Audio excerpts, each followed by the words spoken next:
Well, light breeze blowing here in Miami Gardens on an overcast, but a clear and overcast, if you will, Saturday afternoon, third Saturday of the meet as we continue on and not far from the Hard Rock Stadium. You know, things down the block, Ronnie, will be heating up for sure. And in fact, if I'm right, I think Junior Nicoletti is going to the game today. He's right there now, 12 noon for the Miami Hurricanes. He would not miss a game. And the real interesting thing is if you're a car racing fan, they're trying to get the one of the Grand Prix races to run around the parking lots at Joe Robbie, I'm calling it. Whatever they call it now. Hard Rock Stadium, right? Hard Rock Stadium. I'm still back from 20 years ago. Hard Rock Stadium, which would be, I'd be there for that. Yeah, no, that sounds pretty cool. And obviously, Miami Gardens, the place to be on this Saturday afternoon. And again, just 2 weeks out from Breeders' Cup Saturday, Math Wizard tuned up and, in fact, had his second to last work before the Breeders' Cup Classic this morning for Saffie Joseph Jr. And we go forward, obviously, with the 9-race program coming up.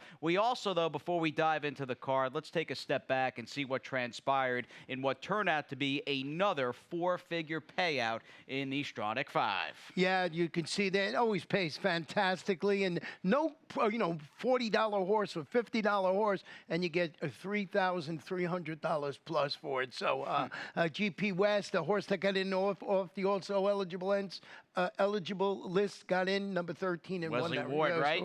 And got bet. They got bet. So if you knew that horse, well, you knew early on he was getting in. That's one of the horses you use. Now, we go forward, a couple of key carryovers on the program this afternoon. The Rainbow Six, obviously, is the one that's going to grab the headlines. We'll start, for what it's worth, the Super High 5 with about $1,300 in race number 1, and that is the first of 4 turf races on the card. But, I mean, that fourth race, Ronnie, as we approach about $1.75, that's where it's at in the Rainbow. Yeah, in the Rainbow, so it's a good way to start. The Rainbow Six going to be well over $200,000 today, so we'll see how the Rainbow Six plays out throughout the afternoon. If you're just joining us, we got a fast main track firm turf course. Had a little rain last night at my house, so we'll see. Too. We'll see how it plays out today. If the horse has, the ground has a little give in it, but it's listed as firm. Yeah, absolutely. It seems like in Miami Gardens, maybe sidestep some of the heavy precipitation, if you will, and again, partly cloudy skies down the block from the big football stadium. Now, as we get tied on here, we wish everybody the best of luck throughout the program, but let's dive in and attack this Saturday fast and firm. Early pick 5 that sees Ronnie and I having the same top 2 in the first race. In the end, though, we both picked the 2 Stormy Nelly, and as I worked my way through the sequence, I said, I'll just take my chances with this filly who's dropping down in class and running against a professional maiden who will elaborate on in just a few seconds. Looks like the Battle of the Barbosas here. And Ray, you heard of the Battle of the Bulge? Battle of the Barbosas in the second as he runs the 1 Tuesday's Rose and the 3 Grand Letizia. I am 4 deep in a very, very tricky and competitive 10K claimer. A lot of speed in that race, don't you think? Yeah, and the Crown to Go, my long shot today, 8-1 in the morning line. I'm glad to see you used it on your ticket. Absolutely. Number 8 in race number 3. 2 deep, much like the Barbosa duo. I'm using both Arby Mirage horses there. I'm using all 3 in that race. Right. I'm not over Mirage. You got Rico in the mix as well. Rico Suave setting out the 3 May on the run. That's all about the Mirages in that race there. Definitely. And wrapping it up with another spread, a nice looking, one of my favorite races today, at least locally, that 5th race for the 2-year-old filly maiden turf runners there on the grass course. And again, 4 races altogether on this 9-race Saturday on the turf.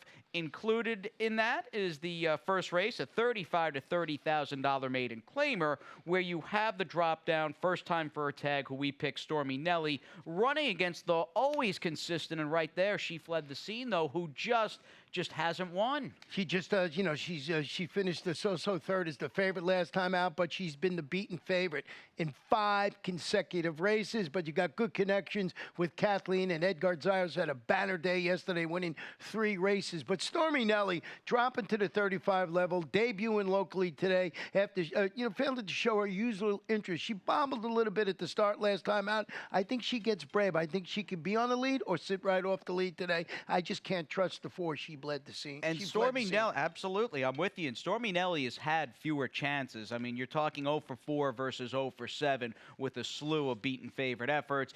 They're the big two going in, though, and I'd imagine they're going to be pretty close in terms of that race for favoritism by about 105 when they spring the latch for the first of 9. Let's move on to the second race, and we dive into trainer Victor Barboza Jr. and his barn front and center, sending out a new claim and a horse making that turf to dirt move. Now, the new claim in this filly mare 6250 is the horse you and I both picked, Ronnie, the one Tuesday's Rose. She was really, really good, winning both of her races for previous trainer Carlos David, and that 2-race win streak culminated last time out in an effort where, as we pick it up right inside the quarter pole, she had already at this point been chasing 4 or 5 wide. She's about to take the lead clearly, and at this point I remember watching thinking, okay, well, here she goes as the big even money favorite. 3 Illusions, however, in the lime green cap on the outside, showed up with a big effort, and I give Tuesday's Rose, despite being a huge favorite, that's immaterial. She was about as determined as it gets, turning back 3 Illusions, who looked like she might just have her number. Yeah, that was a pretty nice victory there, second consecutive victory. And you know, Victor Barboza Jr. almost 50% with new claims. So you would think that this horse is not going to take a step backwards. Jairo Rondon will be in the saddle this afternoon. You mentioned the 3, Grand Letizia, the other one from Victor Barboza Jr. Going back to the main track, he showed some speed and weakened late. I'm going to show you a stat on Victor Barboza Jr. with Grand Letizia, with horses going from turf to dirt, all claiming levels. He's 12 for 38, 32%, 68% in the money, and just about an even return of investment of $1.96. So, you know, I was going back and forth. I almost put the 3 on top just because I thought maybe I can get a little sneaky in here, but Tuesday's Rose, the one to beat. Yeah, I'm not sure, and I obviously think Grand Letizia is going to run well, but I prefer Tuesday's Rose, who's been more of a traditional dirt sprinter. Grand Letizia, her game, for the most part, has been 5/8 on the turf, yet she hasn't exploded in 2 races thus far off the Barboza claim. She's in for the 6250 tag. The 5, Gabrielle Elizabeth, is probably the race wild card. She's not without a chance as she tries to drop and recapture some of her old form. And let's not forget the 8, Trap Me Later, who seems to be coming in off a good effort last time out. Yeah, going to cut back to 3/4 of a mile. A solid return going 6.5, in which she vied for the lead. She finished second. It's Bobby Hess Jr. He's had a great summer here with a limited amount of starters. It's out fall, of course, and you got Kristen Torres in the saddle. I think that horse can run exceptionally well today. All right, let's move on to the third. Good little rematch, much like the first race between She Fled the Scene and Stormy Nelly, who exit the same race. We've got a similar type of flavor and flair among 2 horses who have very different running styles. My point exactly, the old gray class horse 7-year-old has got the speed, whereas the 9, Unlock the Potential, is more or less the off-the-pace type grinder. And here's their battle last time out. In fact, they ran here just a couple of weeks ago on October 3rd. This was opening day. My point exactly, who played out as the inside speed. This was one of those old cases and instances where he won the battle but lost the war. I mean, he buried that Ramsey horse, Granny's Kitten, who went after him pretty hard, but the damage in deep stretch was done as Unlock the Potential just had a dream scenario in a compact field and was able to basically wear down and run right by My Point Exactly, who did. I mean, he dug in. He really, I thought, ran the best race. Well, Unlock Potential has certainly lived up to his name. He posted his 2nd consecutive victory, that was. First over this course for Fernando. Luca Panici going for 3 victories in a row. My Point Exactly, if the turf course is favoring speed, boy, he's got a good chance today to just go wire to wire in this field. He was very game. I was looking for a price in here because I thought this field might set up for a horse like the number 8, Crown to the Gold. 2 for 2 in the money on the Gulfstream Park West Turf Course. We'll try and parlay that fondness for the local terrain. A victory at the 10 level. It's Sarah Nagel, Sammy Camacho handling. This one is dropping to the 16 level. So if you're looking for a little bit of a price, I'm glad you got it on the ticket. Maybe you go to Crown to the Gold. I think he'll run well. I mean, outside of that in-your-face rematch between Unlock the Potential and My Point Exactly, I think the other big pre-race key is the pace. I went the other way you did, and I've got your long shot third, but in the end, I just kind of threw up my hands and said, maybe there's a good chance Adonis Creed for Navarro. And my point exactly, even if they hook up at some point, can just run 1-2 around the turf course. Adonis Creed, had he had the form of last late winter into early spring, be a big favorite here. He's clearly got some questions to answer, and I'm hoping with a little bit of a layoff and a drop in for 10,000, he's going to wake up and run well for Jorge Navarro. I do understand, though, and I get why he's not in your top four, because his form really started to erode pretty drastically. Yeah, so we'll see if he can turn it around. We've seen that happen a couple of times yesterday, Yep. with the little meatball and stuff, so this horse can come back. It's a good spot for this horse to rebound, and that's why I like this race and was looking for a little bit of a price, because there's about 4 or 5 ways you can go. Interested to see when the smoke clears who's the favorite in this race. Yeah, no, it's a very complex puzzle and a really tight race on paper between 4 or 5 horses, as we likely play north of 200,000 plus. Jackpot Rainbow 6, more on that after this quick timeout here on Gulfstream West today. The best chance for success begins with a solid foundation. At Hardacre Farm, early personal one-on-one care starts the journey to becoming a champion. Bred to leading stallions, our mares represent the highest standards. Hardacre Farm's signature in the breeding industry. Based in Ocala, Florida, breeder and owner Amy Tarrant has inspired excellence throughout her entire career. In your quest for success, start with Hardacre Farm, breeding the champions of tomorrow.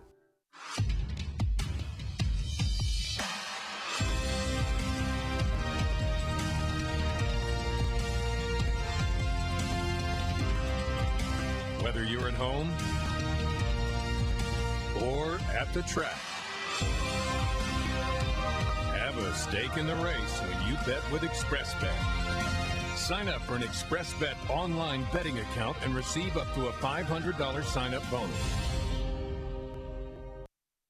Well, this is day 14 of 40 this season here at Gulfstream West. Ronnie and Jason joining you from our clubhouse studios here in Miami Gardens. And again, that one constant, Ronnie, through the first 13 cards. We've had a smattering of potential singles to trigger an entire payout. None of them have won, and you'll set your sights on a Rainbow 6 ticket today. Are we going for 43.20? We're going back to 43.20. Went too deep in here with the 9 Snake-Eyed Girl and the 7 Anomaly in there. Choose to be happy. I like that horse in next race. We're basically in total agreement in that 5th race today with the 5, 8, and 10. I think shoulda, coulda, woulda. Supery dupery. Temple Mount will run good. Then I went higher to Ladies, who I like today. That's my best bet. But boy, am I afraid of the 11 beating the odds in that particular spot. That's who I like, yep. 3 deep in race 8. I love this race with my buddy in there, Nuck, Pruck, Tuck, whatever. I like. I think that Empire Power is going to run good today. I keep going back to the horse when I was handicapping, and I went with the 4 and 6 like in the last race, Sue's Monster Baby and Fury Song. Yeah, I'm with you. Used the same 2 in the nightcap. You've got the first for Jorge Navarro, who's starting to pick up his name, and local activity is starting to increase here with the second half of October underway, and Alexis Delgado doing his usual excellent job with the number 4 Fury Song. We begin, however, and much like the Victor Barboza pair in the second race, I mean, you've got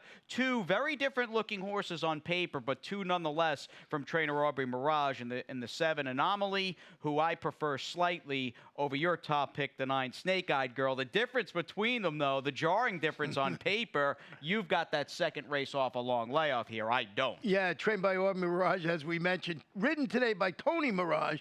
Drops to his 10 level, returned from about, 13 months, I think it was. Yep. Finish a chase in week and 5th against maiden special weight competition. Anomaly, certainly another from Aubrey. Drops. First start, he faced better at GP on the turf last winter, so coming back. And then you got May on the Run, who's owned and trained by Rico Mirage, debuting at the 10 level. So if you like Mirages, race 4 is your game. I was going to say, Rajiv didn't make the trek down for this one. You'll have Christian Torres riding for Rico on the Mark Bolesky firster. It is funny that they all wound up here. And we've got a lot of D'Angelos as well. And sit tight, we'll have a good stat coming your way in race number 7. So that's it. So now the race number 5 is we get the late pick 5 starts down. That's right. And we started in style. In fact, 2/5 of this sequence, quality. 3 if you include my single. I really like the number 3, shoulda, woulda, coulda, in the 6th race this afternoon. And a name that applies, looking at that horse's last race, a pretty distant 8-5 finish as the favorite, running, over 30 lengths or so behind the winner, Frank Alone. More on that horse, who I think is sitting on a much improved turnaround effort, a complete 180 this afternoon, 3 deep and using logical horses in both the 5th, 7th, and the 8th, which I agree, Ronnie. I like that field a lot. That came up a very, very difficult and competitive allowance race, and we already mentioned the 4 and 6. One firster for Jorge Navarro, the other for Alexis Delgado, who's run and has co-leading rider Lionel Reyes. Now, we do have a rider change here. Speaking of jockeys, you can put Albin Jimenez on the number 1 horse, De Pura Sangre, subbing for Miguel Vasquez, who's not riding today. We hope Miguel's doing okay. He took a bit of a tumble there prior to the 3rd or 4th race yesterday afternoon. But with the ticket out of the way, we are, really focused, Ronnie, on what is shaping up to be a pretty good 2-year-old filly turf sprint maiden special weight, led perhaps by a horse that you picked in the 5, Choose to Be Happy, who I'll tell you, she ran once in May and once in June. Those were both good fields. I think in hindsight, she caught on the dirt over at Gulfstream. Yeah, debuting on the turf today, she finished third. That was a key maiden special weight sprint across town is on the dirt that produced a couple of next out winners, one called The Ender and the other one called Miss Big Springle. Went back after the next race, won by 10 or 11 rents or something, lengths, excuse me. And Eddie Plesa Jr., I found this stat interesting today. 2-year-olds going from dirt to turf right here at Gulfstream Park West. He's 3 for 14, 21%, 64% in the money. 582 is the return of investment. So he's done it a few times, and he's done it successfully at a price. So Choose to Be Happy, my top pick. I just like the races that this horse came out of, but got to prove it can run on the turf. All right, like those shots of Stanley across town at Gulfstream in the walking ring. Grew up in Seattle, Washington, actually. That is not a place I would have guessed Eddie Plesa Jr. was from. Yeah, I can't understand it because I know his dad from years ago here in South Florida. They must have moved here when Eddie was very young. Yeah, absolutely. Was born in late April of 1949. Certainly a part of that baby boomer generation, and clearly just a classy veteran for sure. Now, the 8 horse who I picked, and there's some guesswork with this filly, but I like the sire, Cairo Prince, a lot, and that is the number 8, Princess Coro. You got J.C. Avila, and with Misael riding this horse, I'm thinking there's almost that telegraph saying we think she's good and we think she's going to show speed. Well, when I handicapped the race, the first thing that jumped off the page was the 8, Princess Coral, had the best breeding for the turf in there. And the other horse that you used in second and I used in second, I'm Thirsty too, is a daughter of Stay Thirsty, debuting. I'm not crazy about Stay Thirsties on the turf, but it is Mark Cassie, Lasix, Christian Torres, you know, his go-to rider. We'll see how that one runs. And a good firster. I mean, a slightly above average firster who's well meant is going to be right there. You're a firster who can run a little bit. You might be pretty tough to deny there in deep stretch at today's 5th race. Ronnie likes the experience with the 5. I'll take one of the firsters there by Cairo Prince. Let's move on to the 6th here. We're past our half-mile pole run as we bring on a good-sized field of 10 on the main track with this 2 lifetime 6250 3-and-up claimer and just the wrong trip, wrong post for the 3. Shoulda, woulda, coulda. Going back to that opening day card when the inside was almost like a conveyor belt. I mean, you got the lead, you got the rail on the main. You were going to be in the winner's circle, and this horse, clearly that's an exaggerated performance, chasing outside against a very strong rail. I think this horse gets loose today. Shoulda, woulda, coulda. Yeah, it rebounds today at this level of 6,250. Stalked the pace. Retreated. I wasn't in town. I'm glad he told me about the speed the last couple of days. Well, you were on it even yesterday with Coffee Futures, who was coming in off a lackluster effort, but chased outside against that strong rail. Yeah, and Mike Maker, Ray Lugutierrez is a good pick in there. We're in total agreement just about with our trifecta, Super Dupery, and Temple Mount dropping and not stretching out to 3/4 today. And getting veteran veteran rider, Santiago Gonzalez, who's been all over the place, even has a recent, just a few years back, riding title out at Santa Anita Park. And he's trying to jumpstart his career down here in South Florida. And good luck to him riding for J.C. Avila on Temple Mat. Here's the 7 final turf race today. We end the action on the grass relatively early, and we'll do so with a good-sized field, a 3-and-up filly mare, 2 lifetime $10,000 claimers. There's speed in this race, and I do think, Ronnie, your top pick and your best bet today, Hire the Lady, and the 4 who you've got fourth at Alpilis, are probably the 2 fastest early. And unlike some of the other maybe more powerful closers or well-bet closers who drew poorly, good post for the 1 and 4. Yeah, the Hire Lady stepping up to face winners, set the pace, drew clear against those 12-5 maidens, won it by that 4 widening lengths. Jose D'Angelo has co-leading rider, Leonel Reyes, in the saddle. They want to show you stat. Just over the past year, Jose D'Angelo, with a winner last out on the turf, he's 3 for 5, 60%. 80% in the money and positive return of investment. Small sampling, but just showing you how good this barn has been over the last year. Oh, he's done terrific work. He's one of the, we call them, young guns or new shooters here. He's really done a good job since arriving from Venezuela, as has, not from Venezuela, but Armando de la Cerda, born and raised in Mexico and doing good work. And he's obviously been training in this country for quite a while now. He runs, and you've gone through a couple of good barns in Safi Joseph and Juan Arriagada, but Armando will try in cutting back the 11, who I picked beating the odds off the claim. You would think a mile, just not what this filly wants to do. Absolutely cutting back to her best distance thus far. Finished fourth, as you mentioned, going the mile on the GP turf last time out. I like this horse way better at 5 furlongs. I don't like the post that much, so we'll see how that plays out, especially, as you mentioned, with the inside speeds of the 1 and the 4. Yeah, they just drew a lot better than my top pick beating the odds. And look, I probably would have had the 12 Gilda F higher, and certainly a part of my super 3rd or 4th if she wasn't marooned all the way outside. Yeah, she's stepping up to face winners from that tough post. She responded last time with the victory. It's Safi, it's Edgar, who had a great day. Post 12, tough to win from out there going 5 furlongs, but if anybody could do it, it's those connections. Absolutely. Safi coming out of a nice win yesterday with Notorious Nick alongside jockey Edgar Zayas, who did breeze Math Wizard here this morning, yet that riding assignment, I asked Safi on the record, still up in the air. They still haven't committed a rider for the Breeders' Cup Classic with Math Wizard. Being friends with Edgar, we hope he, of course, is riding him, long shot or not, in the, whatever it is, $8 million race, right? Yeah, I hope he's on there, and he deserves to be on there, so we'll see how they do it. Math Wizard, one of those horses, you look, bad breeding, bad this, everything just keeps running and getting these, winning these races and getting these checks. And a horse like that maybe upsets the Breeders' Cup Classic. Kind of classic field this year. This is not, Skip Away, Silver Charm, Swain, Victory Gallop. Nice horses for sure, but not one of the strongest Breeders' Cup Classic fields in our lifetimes for sure. So that may open up the door for Math Wizard. Let's hope. Anyway, race number 8 will go as our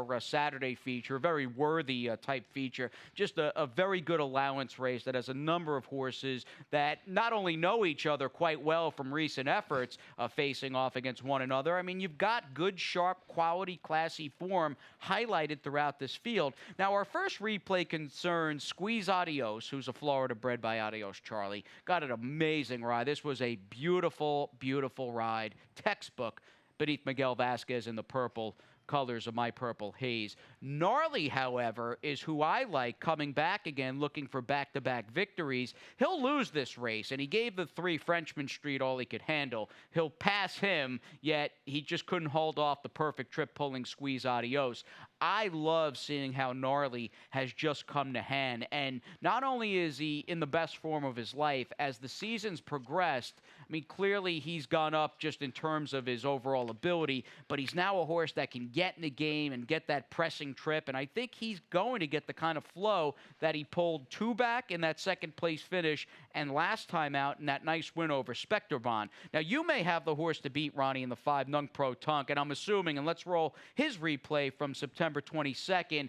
Take us through. We turn for home. he looks like he's going to win this race. It's a matter of just how much is he going to win by. Was it the distance? It was I believe it was the distance. This horse surprised me in this race. I had picked this horse in this race, and I was sort of like saying, I don't know if this horse can run with them. And right now I'm saying I'm a winner here. This horse, like, he's going to win, and he just gets nailed at the wire, but he's turning back today, 2-7 furlongs.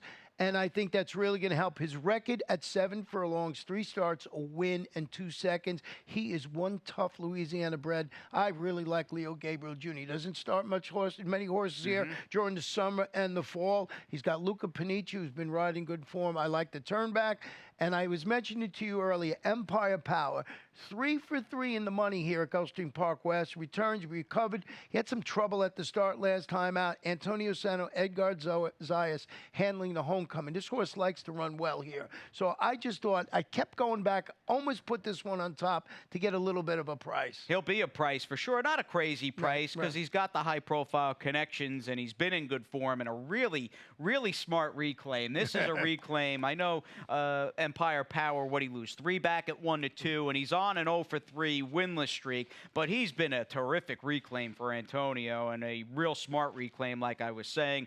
Gnarly, though, riding a high wave now. Nung Pro Tunk has had a steady coming out party, and Terry Pompey's done outstanding work this season with Squeeze Adios. This is a really, this time of the year, you might not get a stake race every Saturday, and we're not saying this is a stakes race per se. It's just a good one here in the 8th. It's a good betting race, and I like the fact, of course, that it's in the Rainbow Six sequence because it gives you a chance to maybe knock a few guys out if you can get a horse in there that's not the big favorite to win it.